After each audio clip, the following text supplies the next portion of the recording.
보통 근로계약서에 사인을 딱 하면 이제 이걸로 모든 조건이 정해졌구나 생각하기 쉽잖아요. 일단 합의했으니까 이제 빼도 박도 못한다고 여기기 쉽습니다. 근데 정말 그럴까요? 내가 회사랑 합의한 그 종이 한 장이 나라에서 정한 법보다 더 힘이 셀 수 있을까요? 오늘 이 부분 한번 제대로 파헤쳐 보겠습니다. 결론부터 말씀드리면 놀랍게도 아니오인 경우가 훨씬 많습니다.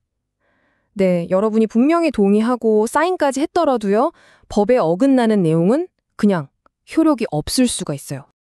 자, 그럼 첫 번째 함정부터 볼까요? 바로 시간입니다. 이게 계약서에 적힌 단어 몇 개로 어떻게 우리 월급을 교묘하게 깎아내릴 수 있는지 아주 구체적인 사례를 보면서 바로 한번 들어가 보죠. 자, 여기 한 택시 회사 얘기가 있어요. 최저임금이 계속 오르니까 회사 입장에선 부담이 됐겠죠? 그래서 월급은 그대로 주면서도 법은 지키는 것처럼 보이게 만드는 아주 기가 막힌 방법을 생각해냅니다. 여기서 진짜 재밌는 게 뭐냐면요. 기사님들 실제 운전 시간이나 근무 패턴은 하나도 안 바꿨다는 거예요. 그냥 서류상으로만. 그러니까 계약서에 적힌 소정 근로 시간이라는 숫자만 슬쩍 바꾼 거죠. 이 표를 보시면 그 수법이 정말 한눈에 들어오죠. 자, 보세요. 월급은 100만 원으로 똑같아요. 그런데 임금을 계산할 때 나누는 값, 이 근로시간을 290시간에서 115시간으로 확 줄여버리니까 어떻게 되죠?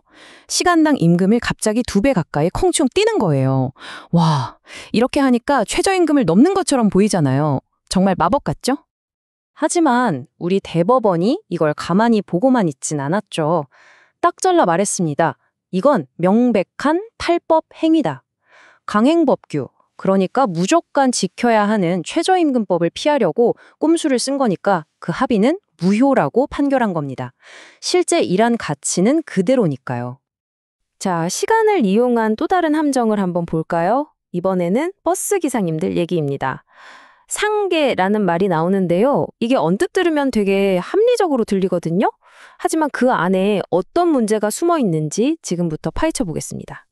상황은 이렇습니다. 오늘 2시간 더 일했어요. 그럼 다른 날 2시간 일찍 퇴근하는 거죠. 어때요? 더하고 빼면 0이니까 공평해 보이죠. 쌤쌤인 것 같잖아요. 근데 법의 계산법은 우리 생각과 좀 다릅니다. 이 간단한 덧셈 뺄셈 안에 사실 근로자에게 불리한 함정이 있었던 거죠. 핵심은 바로 이겁니다. 1.5배. 법에서는 연장 근로를 하면 원래 받던 임금의 1.5배를 주라고 딱 정해놨어요. 그러니까 연장 근로 1시간은 그냥 1시간이 아니라 1.5시간어치의 가치를 갖는 더 비싼 시간이라는 뜻입니다. 그러니까 법원은 이렇게 본 거예요. 이 1.5배 할증률을 싹 무시하고 그냥 1대1로 시간에 맞바꾸는 이 상계 합의 때문에 이 예시에서 근로자가 5천 원이나 손해를 본다고 계산한 거죠. 법이 정한 최소 기준에도 못 미치니까 이 합의는 당연히 무효가 된 겁니다. 자, 지금까지 본 이 2가지 사례가 우리에게 아주 중요한 원칙 하나를 알려주고 있습니다. 그건 바로 법이 정해놓은 어떤 권리들은 너무나도 중요해서 설령 내가 네 괜찮아요 포기할게요 라고 동의하고 사인까지 했더라도 절대로 포기할 수 없다는 사실입니다. 이 건설 현장 사례를 한번 보실까요? 좀 복잡해 보이지만 간단해요. 하청업체가 임금을 안 주고 도망갔어요. 그럼 법은 그 위에 있는 원청업체한테도 같이 책임지라고 합니다. 그런데 이 근로자가 임금은 하청업체한테만 받을게요 라는 서류에 사인을 해버린 거예요. 자, 이 경우에 원청은 정말 책임이 없을까요? 법원의 판단은 아주 단호했습니다. 그 약정은 무효다. 왜냐? 원청의 연대 책임을 정해놓은 이 법조항 자체가 근로자를 보호하기 위한 최소한의 안전장치, 우리가 앞으로 계속 얘기할 강행 규정이기 때문입니다. 개인 간의 합의로 이걸 없앨 수는 없다는 거죠. 이런 경우도 있었어요. 회사를 상대로 소송을 걸었다고 성과급을 안 준다는 합의를 한 거죠. 이거에 대해 광주지방법원이 아주 중요한 판결을 내립니다. 근로자의 헌법상 권리인 재판 청구권을 심하게 침해하는 내용은 사회 질서에 반하여 무효다. 한마디로 말도 안 된다는 거죠. 자, 그럼 개인이 아니라 노동조합이 회사랑 맺은 아주 강력한 단체 협약은 어떨까요? 힘 있는 노조가 합의한 거니까 다 괜찮을까요? 아니요. 이런 집단적인 합의 역시 절대로 넘을 수 없는 법적인 한계선이 있습니다.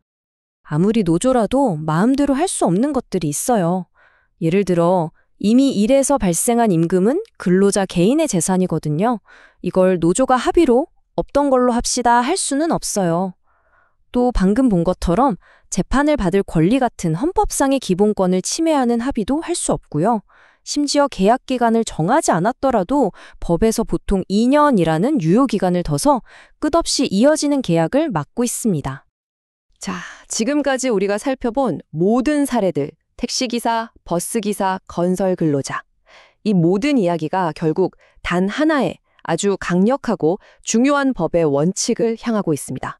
이건 정말 모든 근로자 그리고 모든 사용자가 반드시 알아야 하는 핵심 개념입니다. 그게 바로 강행규정입니다. 한자어라 좀 어렵게 들릴 수 있는데 쉽게 말해서 근로기준법 같은 법들이 정해놓은 이것만은 무조건 지켜야 한다는 절대적인 최저 보호 수준이에요. 마치 우리 근로 조건이 더 이상 떨어지지 않도록 든든하게 받쳐주는 보호 바닥 같은 역할을 하는 거죠. 이 보호 바닥이라는 개념이 왜 중요하냐면요. 이게 바로 절대적인 기준선이 되기 때문입니다.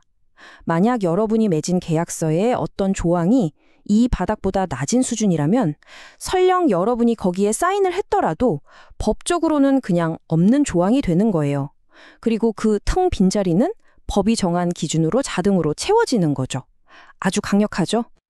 그리고 법원은 이 원칙을 정말 엄격하게 적용합니다. 회사가 아무리 우리 지금 경영이 너무 어렵다, 재정적으로 힘들다고 하소연해도 이 강행 규정을 위반한 것에 대해서는 예외를 거의 인정해주지 않아요. 그만큼 이 보호 바닥은 절대로 무너져서는 안 된다고 보는 겁니다. 자, 오늘 이야기의 마무리입니다. 이 모든 내용을 바탕으로 여러분 스스로에게 한번 질문을 던져보셨으면 좋겠습니다. 지금 내가 갖고 있는 근로계약서, 과연 법이 정한 최소한의 기준이라는 이 단단한 보호 바닥 위에 안전하게 놓여 있는 걸까요?